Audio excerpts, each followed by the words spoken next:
सभी का India news में। मैं हूं आपके साथ श्रावणी पटनायक। काकोरी से गिरफ्तार आतंक को लेकर हर रोज नए खुलासे हो रहे हैं। मिन्हाज और मसरुद्दीन की गिरफ्तारी के बाद यूपी एटीएस की टीम लगातार छापेमारी कर रही है और छापेमारी में कई लोगों को गिरफ्तार भी कर लिया गया है।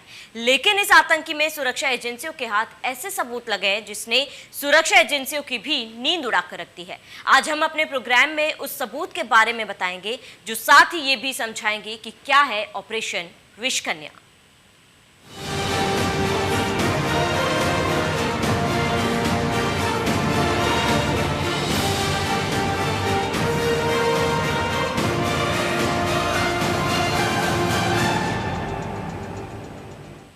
तो लखनऊ में आतंकी साजिश बेनकाब होने के बाद अब ये पता चला है कि इस आतंकी साजिश में महिलाएं भी शामिल थी। सुरक्षा एजेंसी उन महिलाओं तक पहुंचने पाते उससे पहले ही वो महिलाएं फरार है। अब सुरक्षा एजेंसियों को तलाश उन महिलाओं की जो मानव बम बनाने को तैयार थी और अब इसी मॉड्यूल को बेनकाब करने के लिए जारी है ऑपरेशन विषकन्या।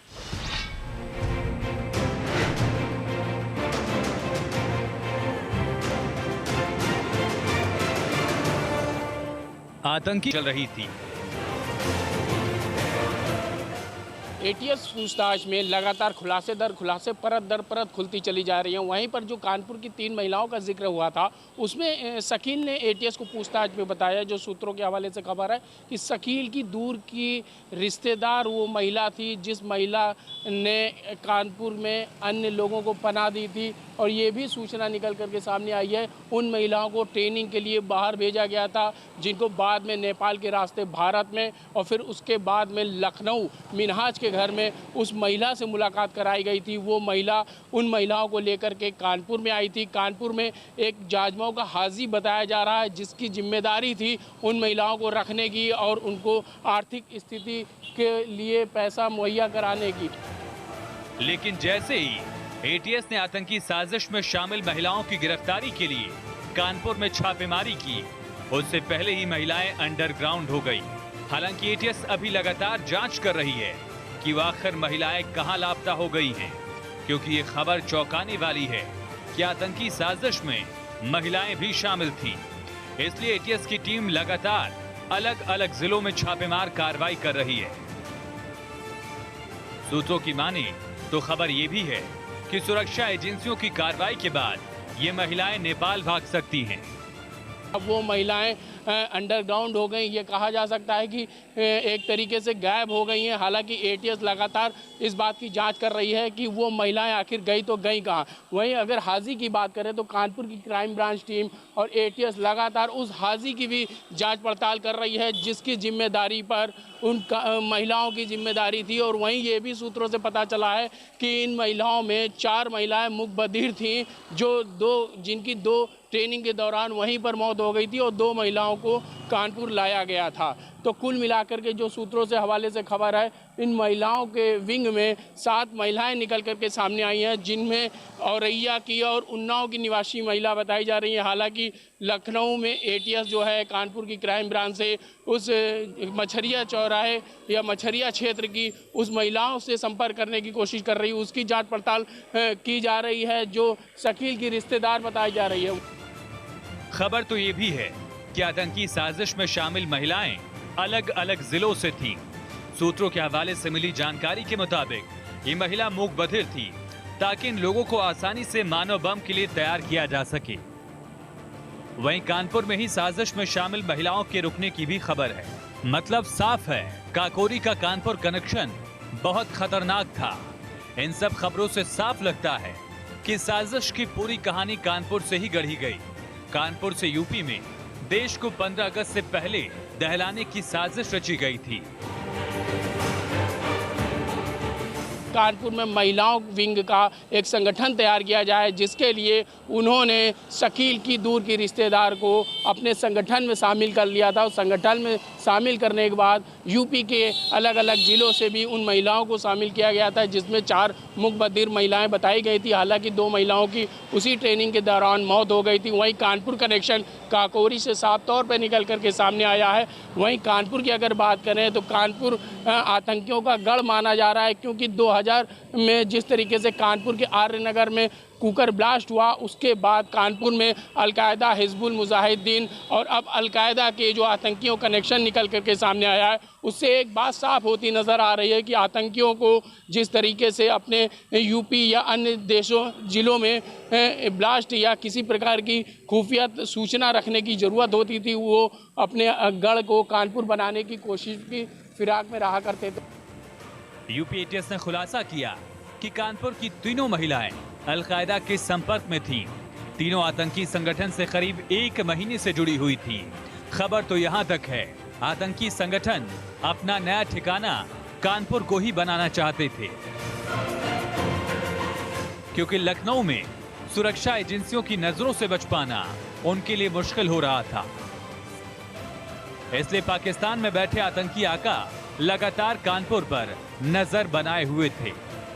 यूपी एटीएस की पूछताछ में खुलासा हुआ है कि अलकायदा का जो आतंकी गढ़ था वो कानपुर बनाने की फिराक में था। हालांकि यूपी एटीएस में उसको गिरफ्तार करके एक बड़ा खुलासा किया है, लेकिन जिस तरीके से कानपुर का कनेक्शन लगातार बार बार निकल करके सामने आ रहा है, उससे एक बार तो साफ होती है कि कानपुर में कहीं ना कहीं कुछ लोग ऐसे हैं संदिग्ध किस्म के जो इन आतंकियों को पनाह देते हैं और कहीं ना कहीं उसको गढ़ बनाने की कोशिश की जाती है। कई बार यहाँ से गिरफ्तारियाँ हुई, उसके बावजूद भी अब जो नई गिरफ्तारियाँ हुई हैं उनमें भी कानपुर का कनेक्शन निकल करके सामने आया है। तो ये कहा जा रहा है कि यूपी एटीएस, कानपुर की क्राइम ब्रांच और लगातार आला अधिकारी इस बात पर अलर्ट हैं कि कानपुर से किन किन लोग ऐसे लोगों के संपर्क में थे जो कानपुर को आतंक का गढ़ बनाने की कोशिश में थे। कानपुर से आतंकियों के सहयोगियों की गिरफ्तारी और अब साजिश में शामिल महिलाओं की खबर आने के बाद ये तय है कि सुरक्षा एजेंसी को अब लखनऊ के साथ कानपुर पर भी नजर बना कर रखनी होगी। इंडिया न्यूज उत्तर प्रदेश उत्तराखंड के लिए कानपुर से संवाददाता सूरज सिंह की रिपोर्ट। गिरफ्तार किए गए दोनों अलकायदा आतंकियों से पूछताछ के दौरान यूपी एटीएस ने चौंकाने वाला खुलासा किया। बताया जा रहा है कि अगर इन दोनों आतंकियों की गिरफ्तारी नहीं हुई होती तो बहुत जल्द दोनों आतंकी धमाके की साजिश को अंजाम देते और राजधानी को दहलाने की साजिश में कामयाब हो जाते।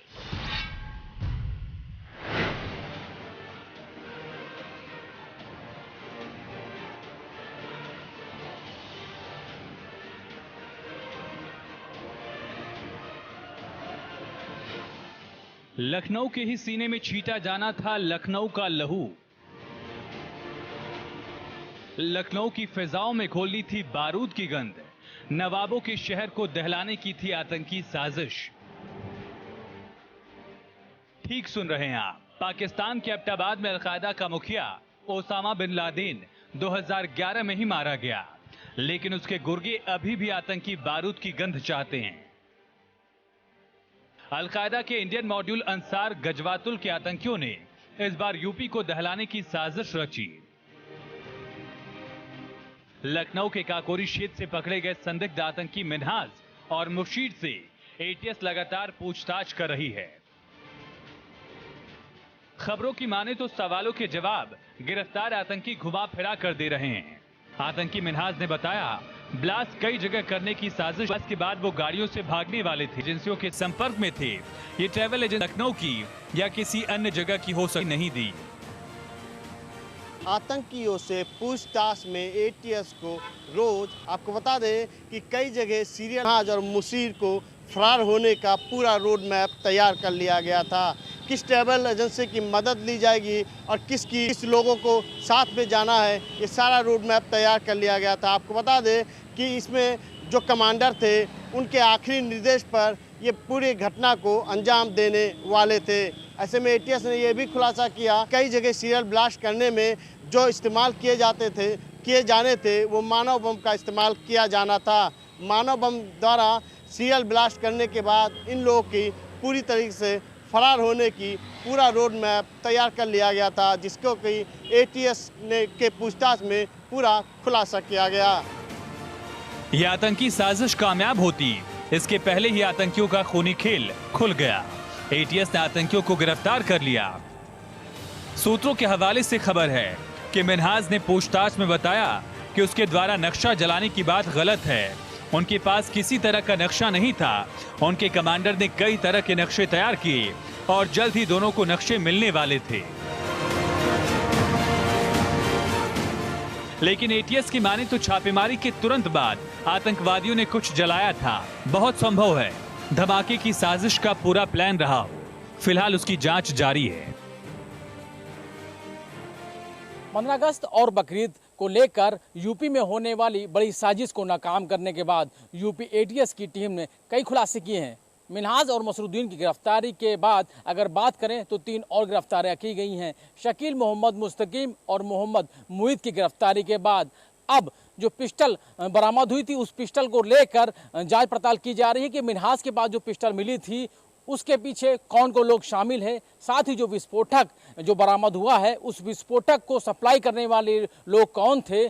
साथ ही अगर आपको बता दें कि एटीएस की जांच पड़ताल में तमाम सारी और बातें सामने आई हैं, जैसे कि एक बड़े बाजार को ये लोग निशाना बनाने वाले थे और बाजार में धमाके के लिए जो इस्तेमाल करने वाले थे उस ई रिक्शे की तलाश थी और ई रिक्शा वो होना चाहिए जिसका नगर निगम और आरटीओ में रजिस्ट्रेशन ना हो। यानी कि धमाके के बाद अगर उसके जो भी अंश मिले उससे सुरक्षा एजेंसियां हैं, जो जांच एजेंसियां हैं, वो उसके मालिक तक ना पहुंचने पाए। इसके लिए बाकायदा कई बार मीटिंगें की गई और मीटिंग के दौरान लंबी लंबी बातें होती थी। तमाम सारे ऐसे और सबूत मिले यूपी एटीएस की टीम को जो कई खुलासे और कर सकते हैं। जाहिर सी बात है कि आतंकियों का मंसूबा बेहद ही खतरनाक था। बेहद ही खूंखार इरादे के साथ पूरी प्लानिंग कर बैठे थे। वो तो शुक्र है एटीएस का जिसने वक्त रहते इस आतंकी मॉड्यूल का खुलासा किया। आतंकी 15 अगस्त से पहले यूपी को दहलाने की साजिश कर रहे थे। एटीएस की जानकारी के मुताबिक मिन्हाज के संपर्क में कई युवा लोग थे। मिन्हाज की बैटरी की दुकान पर हर जगह के कई लोग आते रहते थे। मिन्हाज इन युवाओं को नौकरी दिलाने की बात करता था। मिन्हाज इन लोगों से बात करके ये पता लगाता कि कौन उसके काम के लायक है और कौन नहीं है। लेकिन मिन्हाज युवाओं की फौज तैयार करता उससे पहले यूपी एटीएस ने कार्रवाई की और उसके सभी इरादे फेल कर दिए। उत्तर प्रदेश के अलग अलग जिलों पे उन लोगों को उन पर नजर है कि जो लोग इस पूरे गिरोह में शामिल थे और कौन कौन लोग कौन कौन मददगार था, इसको लेकर लगातार यूपी एटीएस की टीम है वो जांच कर रही है। रविवार को 2 लोगों की गिरफ्तारी के बाद अगर बात करें तो गुरुवार को 3 और गिरफ्तारियां की हुई हैं। उसके साथ में ही उम्मीद ये भी की जा रही है कि इस पूरे मामले में जुड़े हुए कई सारे नाम हैं जिनको लेकर यूपी एटीएस की टीम जाँच कर रही है और जल्द ही वो गिरफ्तारियां भी होंगी। अब एटीएस ये भी जानने में लगी है कि आखिर कौन कौन सी जगह आतंकियों के निशाने पर थी। इसके साथ ही आतंकियों के बैंक अकाउंट भी खंगाले जा रहे हैं ताकि खाते में आ रहे पैसों की जानकारी मिल सके। लखनऊ से संवाददाता पंकज मंडल और रवि कुमार के साथ इंडिया न्यूज यूपीयू की डेस्क रिपोर्ट। आतंकियों ने कानपुर से लेकर केरल तक अपना गढ़ बना रखा था। आतंकियों से पूछताछ के बाद सुरक्षा एजेंसियों में केरल और कानपुर में कई जगहों पर छापेमारी की गई। साथ ही कानपुर से कई लोगों को आतंकी साजिश में साथ देने के लिए गिरफ्तार भी किया गया। आतंकियों के तार सिर्फ लखनऊ या कानपुर तक सीमित नहीं हैं, बल्कि दक्षिण भारत तक फैले हैं। सुरक्षा एजेंसियों को कुछ संदिग्ध नंबर भी मिले हैं। इसमें केरल, तमिलनाडु, हैदराबाद तक में संदिग्धों के कनेक्शन होने की बात सामने आई है। लखनऊ में पकड़े गए आतंकियों के मोबाइल से कुछ संदिग्ध नंबर मिले थे। इसको लेकर एनआईए लगातार एटीएस के संपर्क में थी। मोबाइल से मिले नंबरों को एनआईए के साथ भी साझा किया गया है। यूपी एटीएस लगातार आतंक की जड़ों तक पहुंचने की कोशिश में जुटी हुई है। लखनऊ से अलकायदा के 2 आतंकियों की गिरफ्तारी के बाद अब एटीएस ये पता लगाने की कोशिश कर रही है कि उन्हें बम बनाने का सामान आखिर कहां से मिल रहा था। एटीएस अब आतंकियों के कानपुर कनेक्शन की भी जांच कर रही है। एटीएस जांच के अनुसार दिल्ली की एनआईए भी अब लखनऊ पहुंचकर उन आतंकियों से पूछताछ कर सकती है, क्योंकि लगातार एटीएस जो जांच कर रही थी उसमें कहीं ना कहीं ये इनपुट दिल्ली स्पेशल टीम को दिया गया था कि कहीं इन आतंकियों का कनेक्शन दिल्ली से तो नहीं है। वहीं पर यह भी कयास लगाई जा रही है कि दिल्ली की स्पेशल टीम लखनऊ से पूछताछ करने के बाद उन आतंकियों को लेकर के कानपुर भी आ सकती है। उत्तर प्रदेश में कोई बड़ी साजिश रच रहे हैं और इस साजिश को बेनकाब करने में एटीएस और एसटीएफ पूरी मुस्तैदी से जुटी है। मतलब साफ है कि आतंकी संगठन आसानी से पश्चिमी उत्तर प्रदेश के युवाओं को अपने चपेट में ले रहे हैं। और आसानी से आतंकी साजिश के लिए तैयार भी कर रहे हैं। लेकिन पश्चिमी उत्तर प्रदेश के साथ आतंकी संगठनों की नजर महिलाओं को भी आतंकी साजिश के लिए तैयार करना था। इसलिए आतंकी मिन्हाज और मसरुद्दीन समेत दूसरे आतंकियों को महिलाओं की एक फौज तैयार करने की जिम्मेदारी दी गई थी। कानपुर से संवाददाता सूरज सिंह और मेरठ से सनुज शर्मा के साथ इंडिया न्यूज उत्तर प्रदेश उत्तराखंड। चलिए फिलहाल इस बुलेटिन में मेरे साथ इतना ही। देखते रहिए इंडिया न्यूज।